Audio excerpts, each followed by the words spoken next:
প্রত্যেক সামর্থ্যবান ব্যক্তির উপরে একবার উমরা করা ওয়াজিব, এরপরে যেটা তিনি করবেন সেটা নফল। তো এই একবারের হজটাই আমাদের 5 বারেও হয় না। দেখা গেছে 5 বার হজ করেছেন, এরপর আপনি তাকে জিজ্ঞেস করবেন যে আপনার হজটা সুন্নাভিত্তিক হয়েছে কিনা। উনি হয়তো সুন্নাভিত্তিক হজ কাকে বলে এটাই জানেন না, অথবা রাসূল করিম সাল্লাল্লাহু আলাইহি ওয়াসাল্লাম কোথায়, কয়দিন, কত টাকা সময় ছিলেন, কি আমল করেছেন, এই বিষয়টা বিস্তারিত জানার নেই। আমরা মনে করি যে হজ মানুষ করাতে পারে, আমাদের সাথে অমুক আলেম আছেন, উনি আমাকে হজ করায় দেবেন, এই তথ্যটা আসলে ভুল। আমরা আপনাকে হজ করাবো না, আপনার হজ আপনি নিজে করবেন। আমরা আপনাকে বলে দেব যে হজের কোন আমলটা আপনি কোথায় করবেন।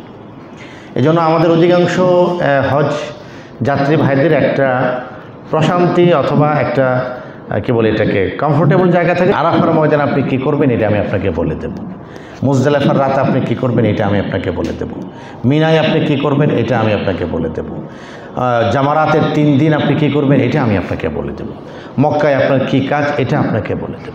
এই জন্য আমি আমিন ট্রাভেলসকে ধন্যবাদ জানাই, যারা বলা যায় যে হজের অনেক আগে থেকে তারা হজের প্রস্তুতিমূলক আয়োজনটি তারা শুরু করেছেন, যাতে করে আপনারা হজ সম্পর্কে বিস্তারিত জানতে পারেন, রাসূল করিম সাল্লাল্লাহু আলাইহি ওয়াসাল্লাম যেভাবে হজ করেছেন সেটা আপনি জানতে পারেন, এবং হজকালীন সময়ে নবীজির নান্দনিক আমলগুলো কী ছিল এটা আপনি জানতে পারেন।